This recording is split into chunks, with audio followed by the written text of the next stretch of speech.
Alaknanda hospital kidney racket కేసులో మొత్తం 8 మందిని అరెస్ట్ చేశారు ఎస్ఓటీ పోలీసులు. అలకనంద హాస్పిటల్ ఓనర్, సిబ్బంది సహా మరికొందరిని అదుపులోకి తీసుకున్నారు. 6 నెలల నుంచి కిడ్నీ రాకెట్ నడుపుతున్నట్లు గుర్తించారు పోలీసులు.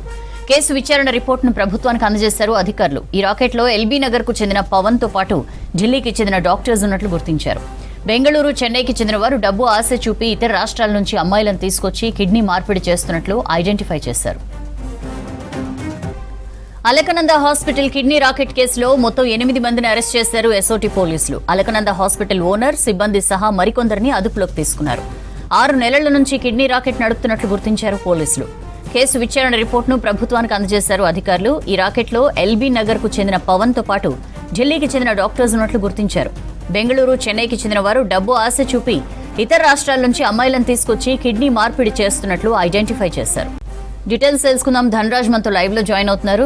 ధనరాజ్, ఈ కిడ్నీ రాకెట్ కేసుకి సంబంధించిన అప్డేట్స్ ఏంటి? సౌజన్య, సరూర్ నగర్లోని ఉన్నటువంటి అలకనంద హాస్పిటల్లో జరిగినటువంటి కిడ్నీ రాకెట్ వ్యవహారంలో కీలకమైనటువంటి పరిణామాలు చోటు చేసుకుంటున్నాయి. ఇప్పటికే ఈ కేసులో ఉన్నటువంటి కిడ్నీ రాకెట్ ముఠాను గుట్టురట్టు చేసేందుకు స్పెషల్ ఆపరేషన్ టీం ఫామ్ అయింది. ఈ క్రమంలోనే దర్యాప్తు కూడా ముమ్మరంగా కొనసాగుతుంది. మరోవైపున ఇప్పటికే విచారణకు సంబంధించినటువంటి ప్రత్యేకమైనటువంటి కమిటీని కూడా ఇటు ప్రభుత్వం ఏర్పాటు చేయడం జరిగింది. అయితే ఇప్పటివరకు ఈ సరూర్ నగర్లో జరిగినటువంటి అలకనంద హాస్పిటల్లో ఈ కిడ్నీ ట్రాన్స్ప్లాంటేషన్ పేరుతోటి ఎవరెవరు డోనర్లు ఉన్నారు, ఎవరెవరు రిసీవర్లుగా, ఎంతమంది కిడ్నీ ట్రాన్స్ప్లాంటేషన్ అయ్యింది, వీళ్ళంతా కూడా దీని వెనకాల ఉన్నటువంటి ఎవరెవరి ప్రమేయంతో కొనసాగిందనే విషయాలపైన ప్రత్యేకంగా స్పెషల్ ఆపరేషన్ టీంను కూడా ఫామ్ చేశారు పోలీసులు. మరోవైపున దర్యాప్తు కూడా వేగవంతంగా కొనసాగుతున్నటువంటి క్రమంలోనే ఇటు తమిళనాడు కావచ్చు, అదేవిధంగా బెంగళూరులో ఉన్నటువంటి 8 మంది బ్రోకర్లను ఇటు స్పెషల్ ఆపరేషన్ టీం గుర్తించి వాళ్ళను అదుపులోకి తీసుకోవడం జరిగింది. అయితే ఇందులో ప్రధానంగా చూసినట్టయితే అలకనంద హాస్పిటల్ ఓనర్ అయినటువంటి సుమంతు, ఆయన ఆధ్వర్యంలో పనిచేసేటువంటి ప్రదీప్ డాక్టర్ ఉన్నారు.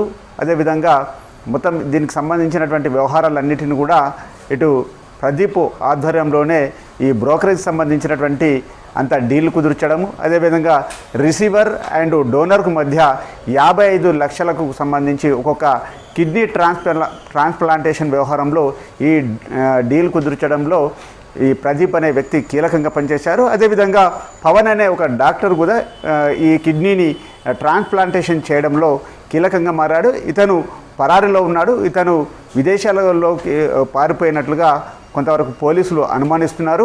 అయితే మొత్తం ఈ కిడ్నీ రాకెట్ వ్యవహారంలో ఇప్పటి వరకు ఎవరెవరు డోనర్సు, ఎవరెవరు రిసీవర్లు, ఏ విధంగా వారి మధ్య కుదిర్చినటువంటి డీల్ ఏంది, వాళ్ళు ఎక్కడెక్కడి నుంచి వచ్చారనే విషయాలపైననే ప్రధానంగా దర్యాప్తు జరుగుతుంది. అయితే ముఖ్యంగా చూసినట్టయితే ఈ తమిళనాడుకు చెందినటువంటి నస్రీనా భాన్ కావచ్చు, అదేవిధంగా ఫిరోజ్ బేగం, ఈ ఇద్దరు కూడా కిడ్నీకి సంబంధించినటువంటి డోనర్గా వ్యవహరించారు. అదేవిధంగా రిసీవర్గా ఉన్నటువంటి కృపాలత, అదేవిధంగా రాజశేఖర్కు ఈ కిడ్నీ ట్రాన్స్ప్లాంటేషన్ చేయడంలో ప్రధానంగా ఈ పవన్ అనే డాక్టరు ఈ ట్రాన్స్ప్లాంటేషన్ చేయడంతో కూడా ఈ వ్యవహారం వెలుగులోకి రావడం జరిగింది. మొత్తం మీద ఇటు డిఎంఏ, డిస్ట్రిక్ట్ మెడికల్ ఎడ్యుకేషన్ ఆఫీసర్తో పాటు స్పెషల్ ఆపరేషన్ పోలీసు బృందం కూడా రైడ్ చేయడంతో కూడా పలు విషయాలపైన ప్రధానంగా ఫోకస్ పెట్టారు. ప్రధానంగా హైదరాబాద్ కేంద్రంగా ఎవరెవరు డోనర్గా వ్యవహరించారు, అంతేకాకుండా రిసీవర్లుగా ఇంకా ఎంతమంది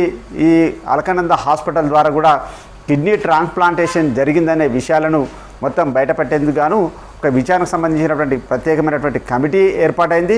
మరోవైపున స్పెషల్ ఆపరేషన్ టీం కూడా ప్రత్యేకించి ఓవైపున బెంగళూరు సంబంధించి, అదేవిధంగా తమిళనాడుకు చెందినటువంటి రాష్ట్రాలలో ఉన్న వాళ్ళు బ్రోకర్లుగా ఎవరెవరు వ్యవహరించారు, హైదరాబాద్ కేంద్రంగా ఒక అలకనందకు సంబంధించినటువంటి హాస్పిటల్లోనే ఈ కిడ్నీ రాకెట్ కొనసాగిందా, ఇతరత్రకు సంబంధించినటువంటి హాస్పిటల్కు సంబంధించిన వారి ప్రమేయం ఉందా అనే విషయాలపైన ప్రధానంగా పోలీసులు కూడా ఆ దిశగా దర్యాప్తు చేస్తున్నారు. ఇప్పటివరకు 8 మందిని బ్రోకర్లను ఎస్ఓటీ పోలీసులు అదుపులోకి తీసుకొని విచారణ కొనసాగిస్తున్నట్టుగా సమాచారం అందుతుంది. మరోవైపున ప్రదీప్ పైన కూడా స్పెషల్ ఆపరేషన్ టీంను కూడా పెట్టి గాలింపులు ముమ్మరం చేస్తున్నారు. మరోవైపున ఓనర్ అయినటువంటి సుశాంత్తో పాటుగాను, అదేవిధంగా హాస్పిటల్కి సంబంధించినటువంటి సిబ్బంది, అదేవిధంగా ఎవరైతే ఇందులో ఉన్నటువంటి ప్రదీప్ అనే బ్రోకర్ ఉన్నారో ప్రధానంగా ఈ డీల్ కుదిర్చే వ్యవహారంలో అతను కూడా పోలీసులు అదుపులోకి తీసుకొని ఫర్దర్ సంబంధించినటువంటి విచారణ కూడా కొనసాగిస్తున్నారు. సౌజన్య.